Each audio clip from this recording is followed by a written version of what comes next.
Hello and welcome to another edition of Currently in Quincy. I'm Joe Catalano, and on today's program, the car doctor, John Paul from AAA Northeast, will be joining us with some summer driving advice and travel information. First, though, as always, we take a look at the weather and the news for you. Currently in Quincy, it's overcast out there. We have a sticky 68 degrees right now. Could see a shower this afternoon with highs in the upper 70s. A better chance for rain moving in this evening.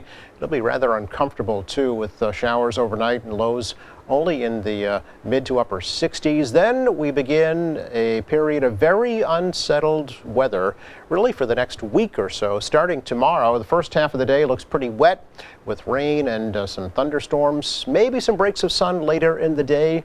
Rather muggy with highs tomorrow into the mid 70s.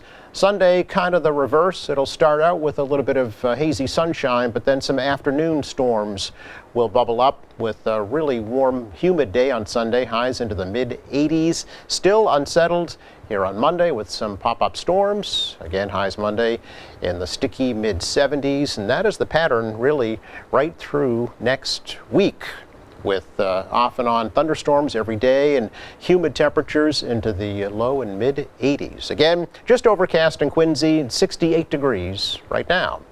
Checking news for you today.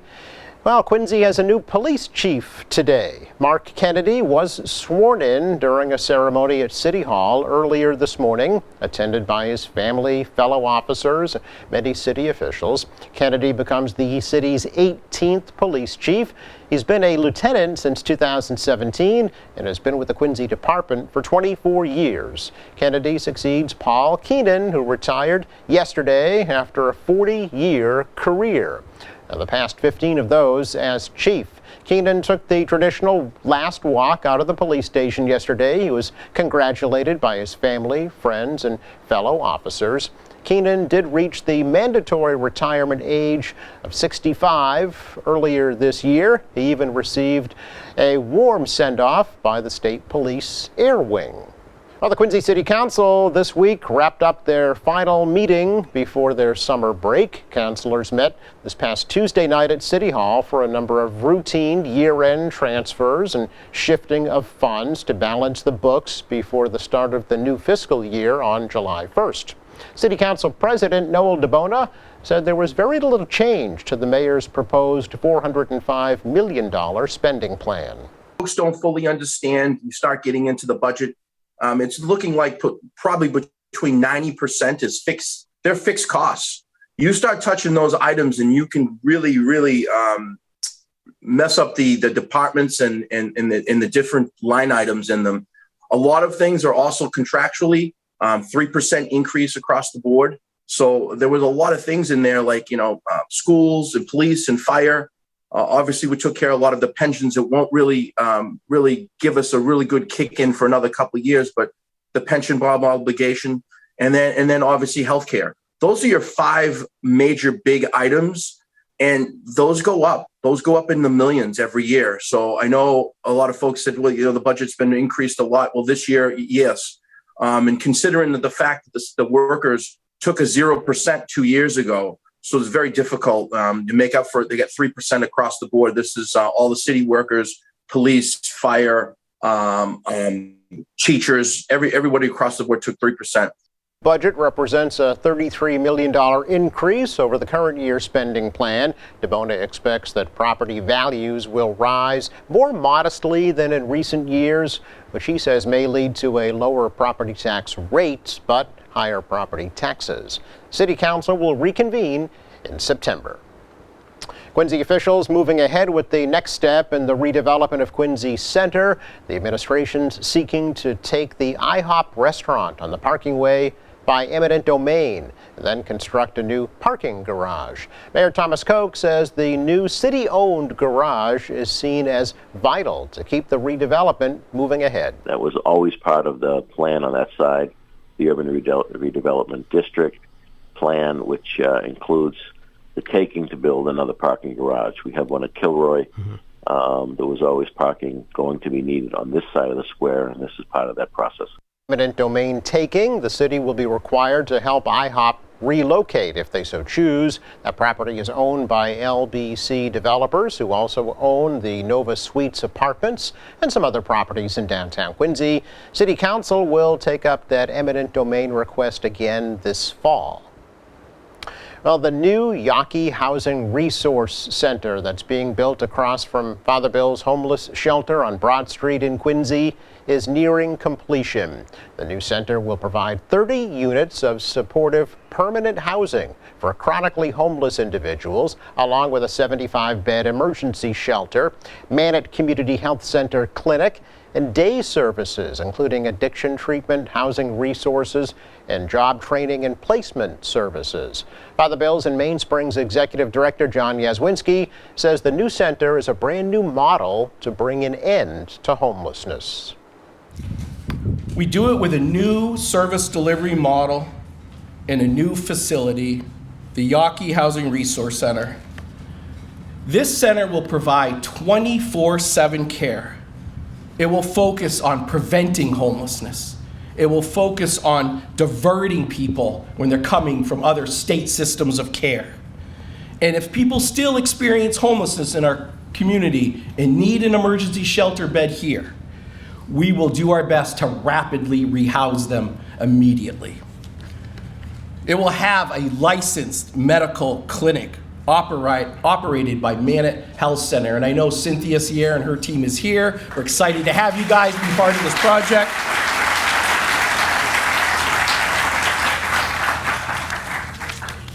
It will have medical respite beds. You know, when you and I have to go to the hospital and have a surgery, or if we've had a family member struggling with cancer and going through chemo treatments, we get to go home and have visiting nurses and get taken care of.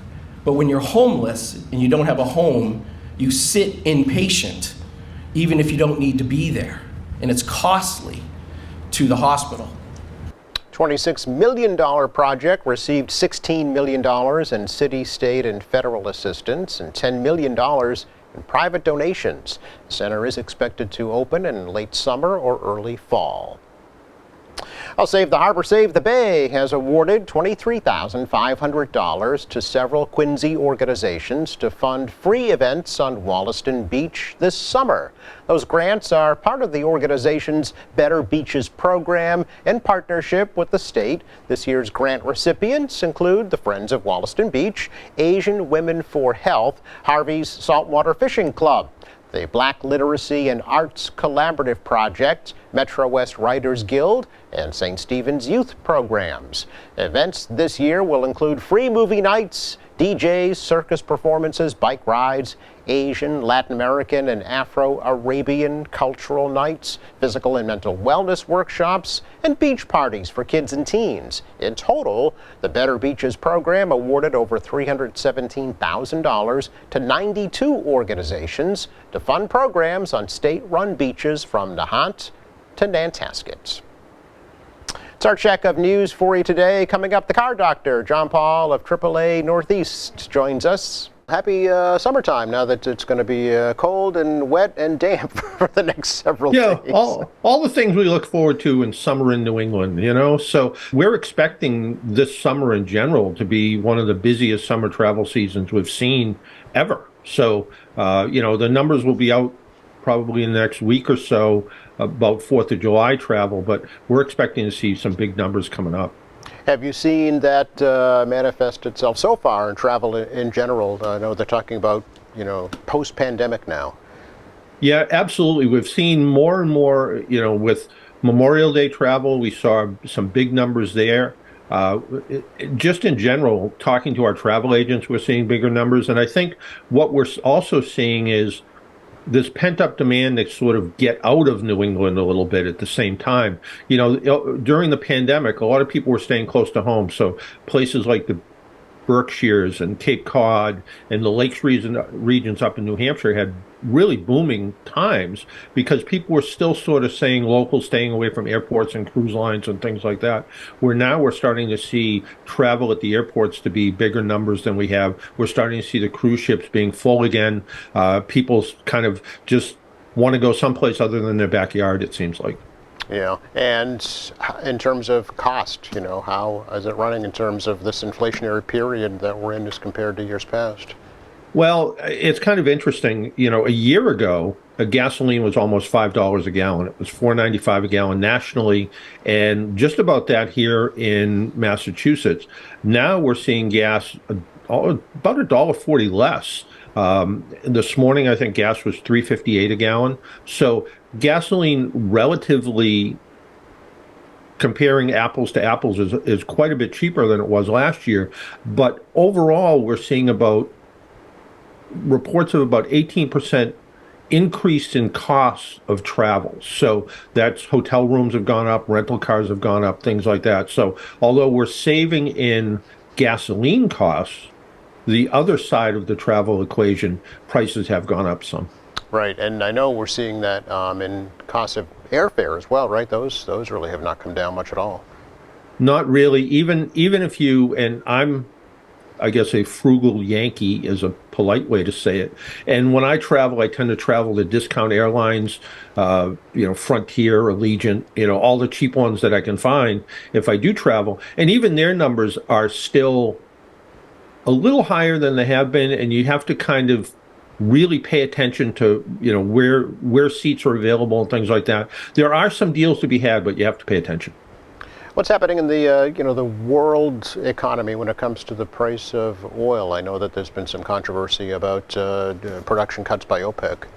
Yeah, that hasn't. It's sort of whenever that first comes up as a headline, oil prices tend to spike, but it really hasn't made a huge difference. I think the last time I looked, we were in the $80 barrel range.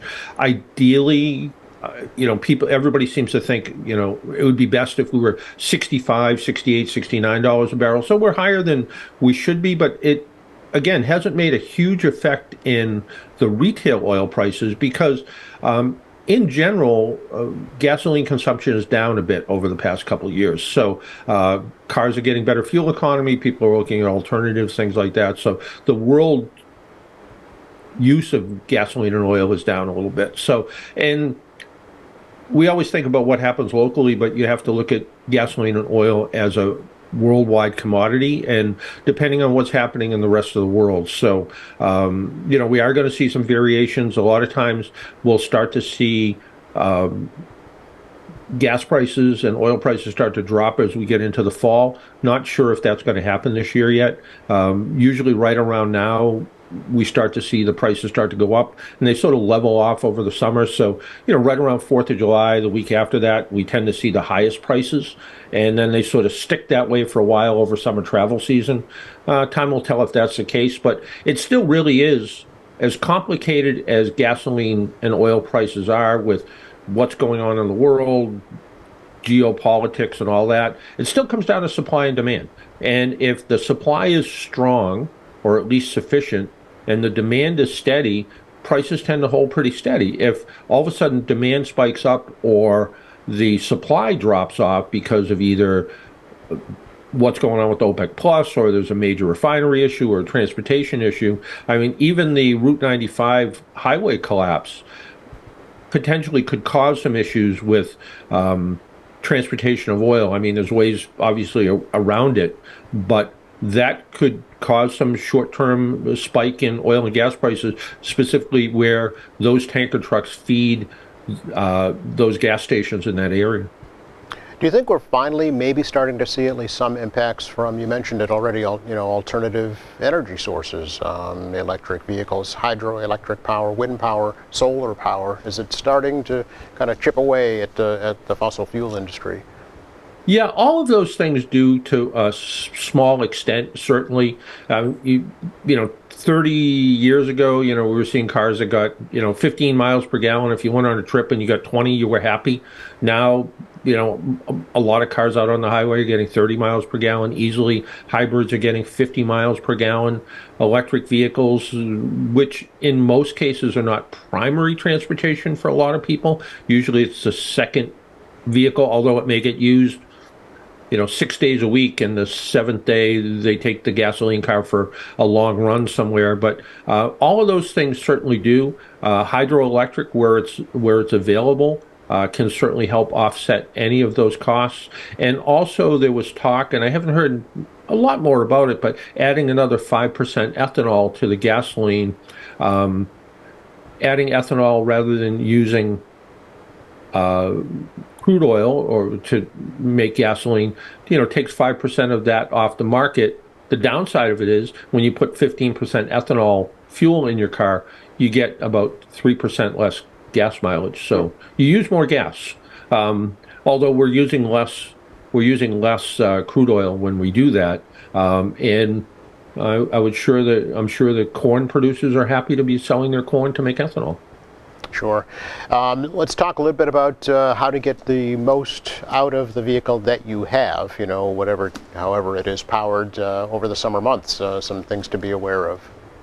Yeah, absolutely. I mean, it's still whether you have a car that runs on gasoline, batteries, if you're trying to get the most out of it, start with the tires. Tires are so important, both for your own safety. Tires are the only part of your car that touches the road. So you want to make sure your tires are in good shape. You want to make sure they're properly inflated. We always recommend to people that they take a tire gauge. Even if your car has tire pressure monitor system, take a tire gauge and go around once a month and check the tire pressure and make sure it's adjusted to where it should be. And if you don't know what the tire pressure should be, open up the driver's door. On almost every car, there's a placard on the door that tells you what the recommended inflation pressure is. Having a tire that's underinflated by 4 or 5 pounds can reduce your fuel economy, up to a couple of percent. So having tires properly inflated makes a whole lot of sense. Also, it's a good excuse to look at the overall condition of the tires, look for bumps and bruises and cracks and bubbles and anything that can cause a failure. A lot of times when we see a blowout on the highway, it's because that tire was damaged over the course of winter, and it got a break in the tire, and as you're driving at high speeds, it heats up and causes the tire to fail.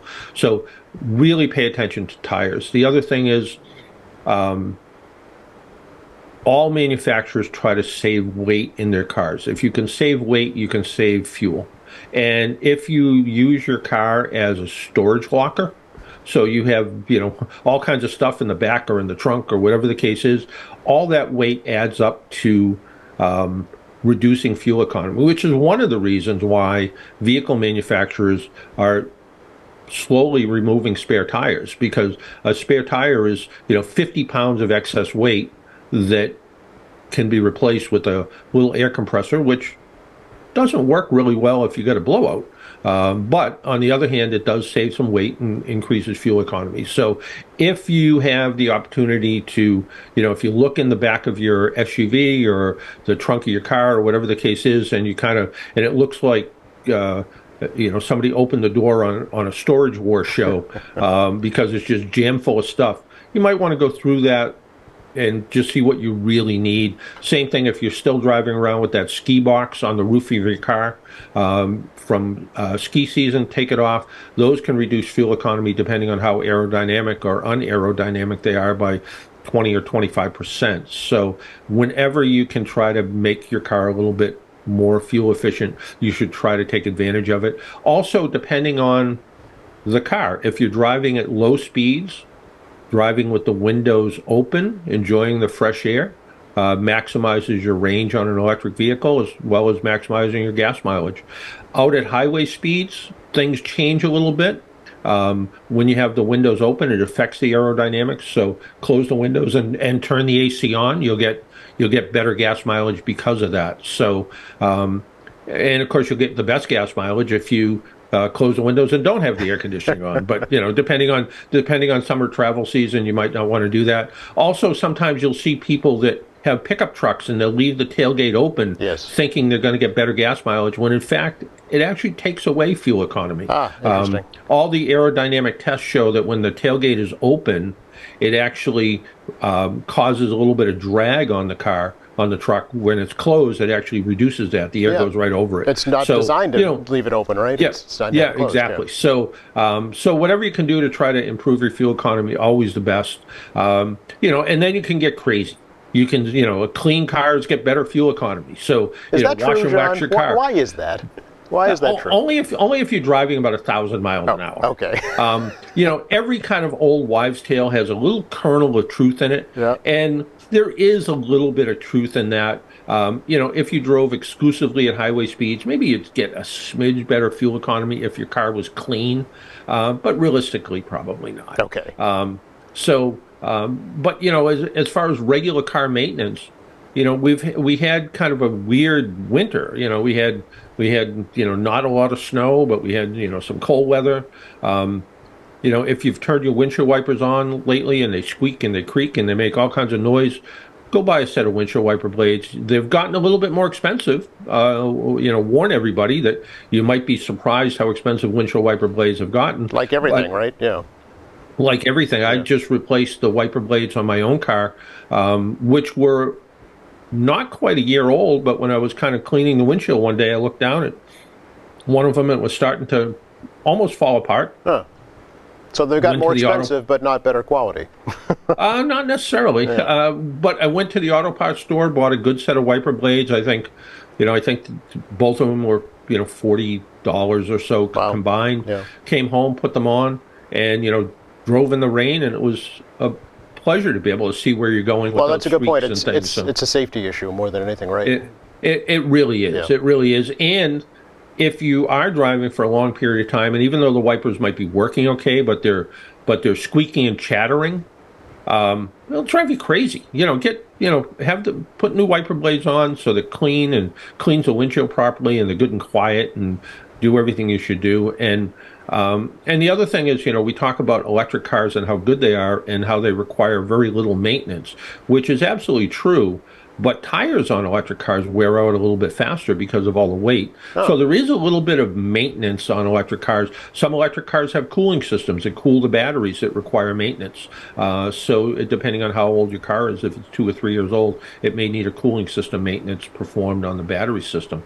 Gasoline cars, oil changes are critical to summertime traveling. The engine oil contributes to about 25% of engine cooling. So people don't think about the engine oil as a way to keep the engine cool, but in fact it does. We think about the radiator and the antifreeze and all that sort of right. stuff. But, as we're going into summer travel season, if it's been, 5,000 miles since your car had an oil change, go get the oil change. That fresh oil in your car is going to help extend the life of the car. It's also going to help the car run cooler and perform better in hot weather. Sure. All good tips and advice for folks to take advantage of. What I do when I ask you, John, is the right to repair now law in Massachusetts. However, the federal government is telling the state to ignore it right now. So what are you hearing on your side of things when it comes to that? Yeah, there's a little bit of confusion with that because I think the federal government is looking at it kind of through a different lens than we did. When we were looking at right to repair in Massachusetts, when it was overwhelmingly passed, we looked at the ability for independent repair shops to be able to get the same level of repair information as the car dealerships did. The national government's looking at it a little bit differently, where they're looking at potentially what could happen if someone hacked into your car or hacked into some mainframe that controlled computer systems in cars and things like that. So there's a recommendation of ignoring it. Right now, I think our primary focus is making sure that the people that repair your vehicle have access to the information that they need to. And right now, that is generally the case. Even Tesla, which you couldn't buy a lug nut from Tesla a year ago, has opened up probably 90% of their technical service information to repair shops and the general public. So you can actually go on and find information on how to repair a Tesla, which was surprisingly, which was a real surprise when we saw it happen. So more and more of that information has become available. Some of it because of the Right to Repair initiative in Massachusetts, and some of it's still a little bit sketchy because, and sketchy is not the right word, a little bit vague because cars like Subaru, Acura, and some others that have pretty sophisticated internal ways to be able to monitor what's going on with the vehicle. Technically, to meet the right to repair law, some of those systems are actually shut off. And you might not get the full functionality of a Subaru EyeSight system or an Acura system if you buy that car in Massachusetts. Acura did something kind of interesting. They said, if you're willing to give up your sort of right to repair freedoms, I guess, we will give you free maintenance for your car for 3 years. Interesting. Which a lot of people are saying, oh, what do I care? As long as I get my car fixed, I don't care. Right. But for the most part right now, we're not seeing it as an issue.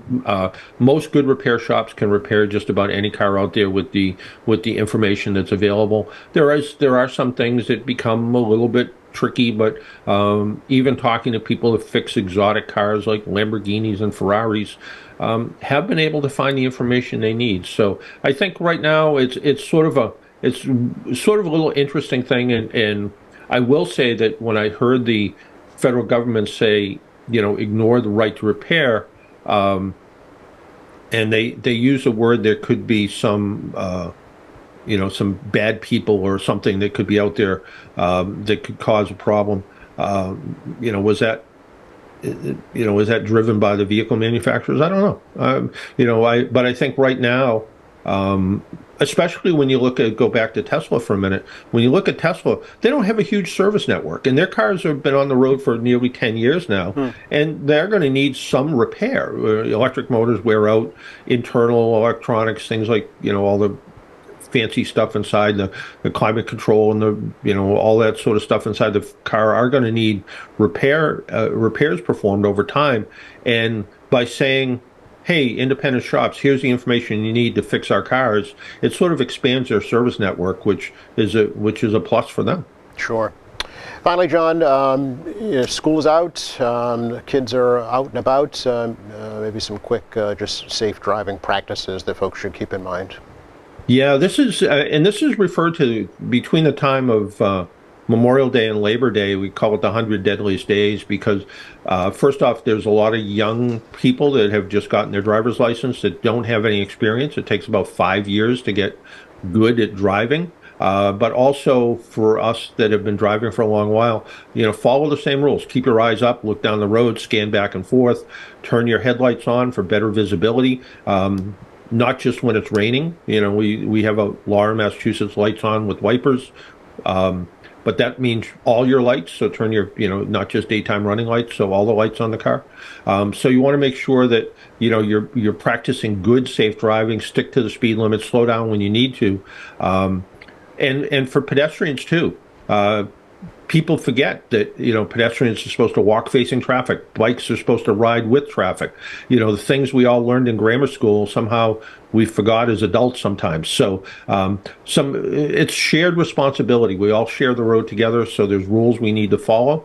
And those rules are, whether you're behind the wheel, don't drive impaired. We live in a state that marijuana use is legal. But I think National Highway Traffic Safety or DOT said it right. If you feel different, you're going to drive different. So whether it's alcohol or marijuana, you don't want to use any of those if you're going to get behind the wheel. And again, pay attention. Eyes up, look down the road, put your phone down, avoid those distractions. We have a handheld phone ban in Massachusetts. Kids under the age of 18 aren't supposed to use electronic devices at all. So, if you have to use your phone, make sure it's on Bluetooth or a speakerphone or something, or just ignore it is the best thing to do. John, always appreciate the opportunity to catch up with you and to get some great advice. I want to wish you and everybody at AAA a very safe and happy and healthy summer. Maybe a shower this afternoon with temperatures in the upper 70s, some rain moving in this evening, lows drop off to the upper 60s. Then we enter our unsettled weather pattern starting tomorrow with some morning rain and storms. Same thing on Sunday, Monday, and really for most of next week. It's going to be a summer-like forecast. Monday here in the program, folks from the Dorothy Quincy Homestead will be joining us. In the meantime, from all of us here at Quincy Access Television, I'm Joe Catalano. Have a great weekend.